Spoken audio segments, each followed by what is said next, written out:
Ladies and gentlemen, I am a watch addict. I am wearing one of my top two favorite watches. This is a Seiko Tuna. This has got the black bezel. It's the 031 model. It's on a custom bracelet by Strapcode. Hexad. I have the same bracelet on the all stainless steel polished version, the 033. These watches give me 10 on the wrist presence satisfaction scale. A 10. So that's huge. So here's what I want to talk about today. The 5 things that have worked against my watch obsession. Watch obsession is not as high today as it was a month or two ago. It's pretty low. I'm really glad that there's some good watch video people out there on YouTube. We've got Bruce Williams and Random Rob. I do watch their videos. I don't have a lot of watch content right now. I don't have any watches coming in. And I know that's what most people watch on this channel, but the thing is, I can't be phony with you. I've always wanted to present my obsessions and always wanted to have a certain core of authenticity. I didn't want to just be phony and contrive some kind of topic just because YouTube and Google give me the favorable algorithms for that topic. So I just can't do it. Life's too short for me to be phony. I'm always going to be real with you, give you my obsessions, whatever they may be. So today I want to give you the 5 reasons my watch obsession has waned. Number 1, I'm very happy with my 2 Seiko Tunas. I don't even need my other watches in my collection. I mean, they're there. I have a total of 7. Honestly, I'm content to wear these. And what I've learned is that, I was raised in a dysfunctional, toxic environment. And I'm freaked out by happiness. I'm freaked out by being happy with my Seiko Tunas. And I'm one of those people who will always sabotage a good thing. I'll always take something that's good and sabotage it. And I do that with my watch collection. I'll have something that's perfectly good like this, and I'll sell it, and I'll rebuy it, and I'll just go through that rigmarole. And so what I'm trying to do is I'm just trying to learn to be happy with when I have good stuff. If I have 2 watches that give me 10 on the wrist satisfaction scale, I'm going to embrace that 10. I mean, I don't have a lot of time to spend being discontent, content, going around the merry-go-round. Speaking of time, let's go with the second thing that's happened that's worked against my watch obsession. Ladies and gentlemen, I am growing old. I am, and being old presents a lot of challenges. First of all, let me make this clear.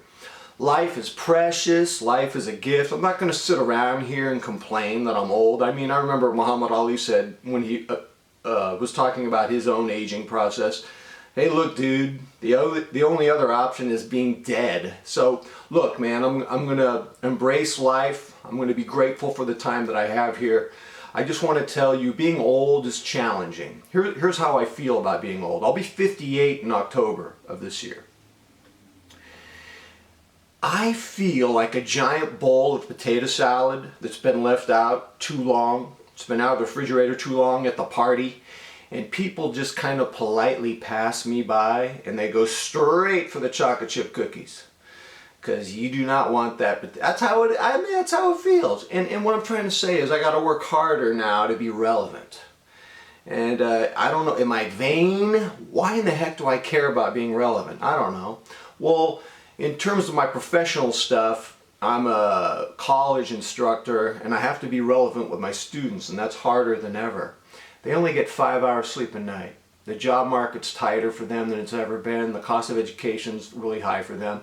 I'm working more hard now to be a teacher than I did 10, 20 years ago. You would think it would be easier as I get older and I get better in certain things, but it's actually, I'm working harder, and that extra time and work has taken away from my watch obsession. Number 3, I read a book called Digital Minimalism by Cal Newport, and his thesis, and my life experience supports his thesis. His thesis is that social media it takes away our autonomy, our freedom. It enslaves us. It's made our lives out of control. And we're supposed to be in control of our lives. And all these constant updates, and I got students who tell me they waste 2 hours a day on Snapchat doing their streaks. And then, just as I was reading that book, what's his name? John Helliwell, the professor who does the World Happiness Report, he said that Americans are less happy today, and social media has a lot to do with that. And he said something that's interesting. He said, you can accumulate all these friends on social media, and he said this has zero impact on your happiness. And so I cut way back on social media, and I noticed my watch obsession waned. It's interesting. I can watch Bruce Williams and Random Rob, their channels. I like their style. They're down to earth. They're being real with me, and I don't feel like they're telling me I have to do this, I have to do that. It's a comfortable experience, and so I do watch them. But I just know that there's nothing for me to buy that's gonna outdo my tuna. So I'm cool. I'm totally cool with being content with that. So I noticed that when I dumped some of my social media pages, I was a fan of this, that, and the other thing. I just noticed my watch obsession waned, and my anxiety levels are down as a result of it. Now, because I was raised in a dysfunctional environment, of course, whenever I lose an anxiety, a new one replaces it, the Hydra head. So I have new anxieties, and that brings me to number 4. After 6 years, I got rid of my smartphone. I had a Note 3. I got the new one, the Note 9. I didn't get the 10, I got the 9. It was $600. And my wife said, why are you using that old iPod Classic and you're putting it in a USB thing and you're feeding off your iMac, your old iMac, excuse me, and just get the podcast directly.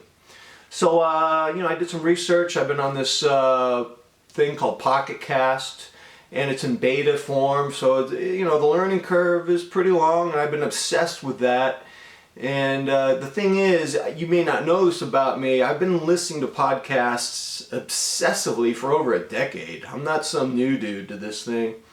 Part of it is I have insomnia, and I need to hear voices when I have insomnia. I can't listen to ocean waves or seagulls or waterfalls or rain. I need to hear human voices. I don't know why, but even before the podcast I was that way. I would listen to all-night radio. I like the podcast more than the radio. I like to target my content. So I've been really obsessed with that, and then anxious about getting a new computer. I'm sick of having an i5 with 8 gigs of RAM that I can't upgrade. I want to get an i7 with 16 or 32 gigs of RAM, and I want 512 solid-state drive. Because I need that, because I'm a multitasker, I'm an engineer, I'm doing CAD, right? Yeah, right, you're going on Google Docs. You should get like a $300 Chromebook, dude. So that's the 4th thing that's taken down my watch obsession. The 5th thing, here it is, man. I'm a critical thinking professor, and I'm looking at my country, and guess what, ladies and gentlemen? I am a critical thinking professor, and I failed. The country is not thinking critically. We're in big trouble. Look at what people are doing, man. So I'm freaked out by that, man. I got to work harder. So that's it, man. Those are the 5 things that have reduced my watch obsession. Tell me what you think. Until next time, I'm out.